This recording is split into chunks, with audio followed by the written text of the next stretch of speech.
Good morning students, today we are going to discuss the last stage of Renaissance in English literature, the Caroline Age. The age is named after the King Charles of England, whose Latin name is Carolus. After the death of King James I in 1625, his son Charles I took over the throne. This period in English history was marked with intense political, religious and cultural tensions. It is not like the previous predecessor like Queen Elizabeth I or James I. Okay, so this period was characterized by the growing tensions between the monarchy as well as the parliament, which later resulted in the English Civil War of 1642 and ultimately the beheading of King Charles I on 30 January 1649. To understand the literature of this time, we have to understand the political scenario of this age. Okay, so in this video we will look at the chronological events that took place during the reign of Charles I. We are also going to discuss the later part which is about the literature. But before beginning this video, we have a great news for all the English literature UGC NET and GATE aspirants that we have now released a crash course that only costs 999 rupees, where we are going to provide you with everyday video lectures, mock test, PDF material on our mobile application Limitless Literature. Download it from the Google Play Store today and get enrolled in our crash course that is going to help you in the next 50 to 60 days of your preparation. So now without any further ado, let's begin with this video. So as we know that in 1603 Queen Elizabeth passed away.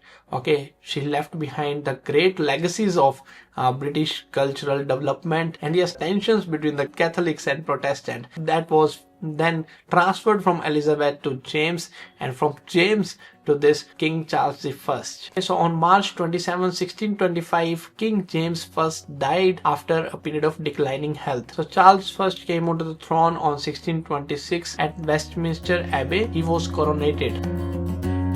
From very beginning, Charles I believed strongly in the divine rights of kings, the idea that a king's authority comes directly from God. Okay, so it is the God who makes the king in a society. So because of this belief, Charles wanted to rule with absolute power. So this approach brought him into conflict with parliament. Okay, there are a lot of nobles sitting in the parliament who opposed this idea. Okay, and from here the tension between the parliament as well as king began. I don't know if you have heard about the Magna Carta of 1215. So Magna Carta of 1215 gave the power to parliament, gave the power to people so that king's rule should get limited. So from here, Magna Carta of 1215, the power started circulating towards the people and people started becoming more powerful than the king. And now here we are into the 1626 where we have King Charles I who wanted the whole absolute power, but the people wanted to take the important decision like taxes, law through the discussion, through the agreement of everyone, not just by king's command. So this disagreement eventually it led into the English Civil War. Religious tensions also started increasing because Charles wanted to change the Church of England. Charles introduced reforms that many people thought that were similar to Catholic practices. So Charles first was Catholics, whereas the England was the land of Protestants. Charles began to support these churches more, church ceremonies. He started decorating the churches and more authority was given to bishops, which reminded them that Protestants were neglected. Then he also made another significant step by marrying Henrietta Maria, a Catholic French princess, which added to people's fear that he might transform the England into a Catholic country. These are the one of the reasons. Another reasons can be the forced loans, forced labor, money laundering, okay, monopoly, economic policies that he was changing at that time across not only in the England but also in Scotland, Ireland, and all that caused Civil War of 1649 with the execution of King Charles I by Oliver Cromwell, who established the Commonwealth.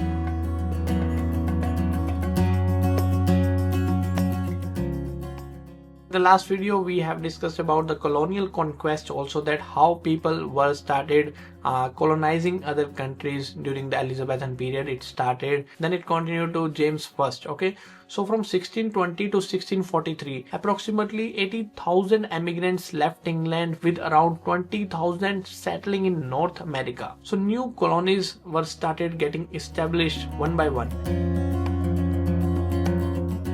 In science, we have also witnessed significant development. Early scientists formed informal groups to question mystical beliefs and started the scientific revolution that later established Royal Society. So these were the major political development in that period of time. And now let's start looking at the literature. We are not going to discuss the biographies of the authors. We have a separate playlist for that. We will be updating more on that playlist also. So here we will only discuss about the major movements, the themes and the work of these periods. Okay, among all that, a new group was formed, Cavalier. The Cavalier has several meanings. On one hand, it simply refers to the supporters of King Charles I, showcasing their political inclination, and on the other hand, the word also means knighthood and gallantry. Again, it's a very basic thing. One of the important themes of these poets were carpe diem. Carpe diem means seize the day. So they said the living in the moment is more important than following the moral codes. Okay, so these poets include Thomas Carew. He was educated at Oxford and influenced by Ben Jonson and imagery of John Donne. His important works include an elegy upon the death of the Dean of Paul's, Dr. John Donne, Coelum Britannicum, and a rupture. The next is Sir John Suckling. He was a gallant and a gamester. He also wrote brilliant plays such as Agolra,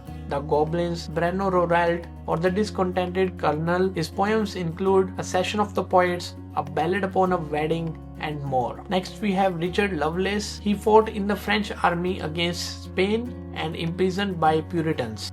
During his imprisonment, he wrote Althea from prison and To Lucasta, One Going to the Wars. Then we have Robert Herrick, who was an Anglican clerk. Charles Swinburne called him the greatest songwriter ever born of the English race. His work include Hesperides and Novel Numbers, his prayer to Ben Jonson, Delight in Disorder, and most importantly, To the Virgins to Make Much of Time.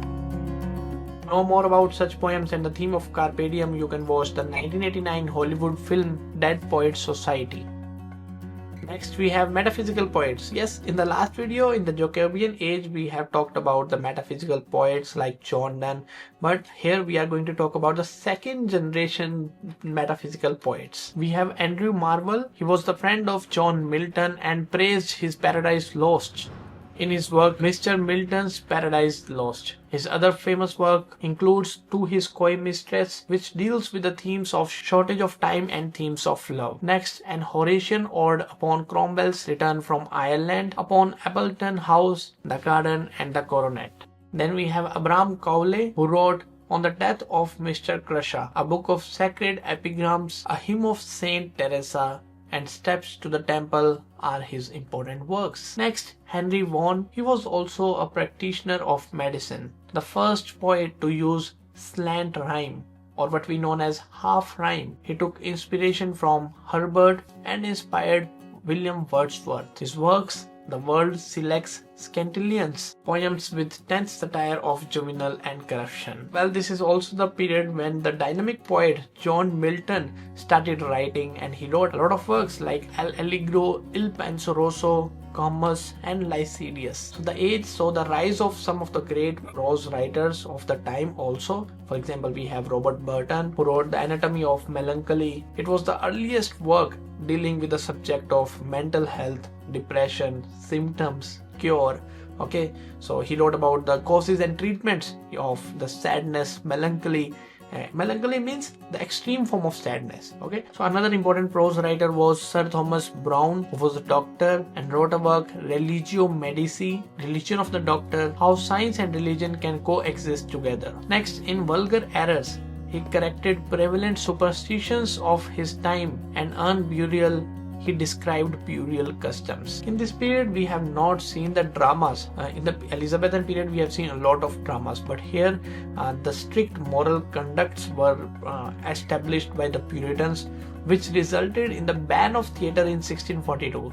So some great dramatists were already there, for example Philip Massinger, John Ford, James Shirley and Richard Brome, but then they have not written that much of great plays. If you want to learn, you can just remember the title for the competitive exams. These plays include A New Way to Pay All Debts by Philip Massinger, Hyde Park by James Shirley and Antipodes by Richard Brome. So the Caroline age was the best of its time and also the worst of its time, because on one hand science and creativity was constantly rising, and on another hand political and religious tension shaped England's future. And generally when we study the periods after the Elizabethan period, we study them directly from Jacobean period to the Caroline age, because we don't have much works in these ages because of the tensions that were growing at that time. And of course freedom of speech was not there, censorship was there, the king used to ban a lot of works, he never want someone else to write the work without his permission.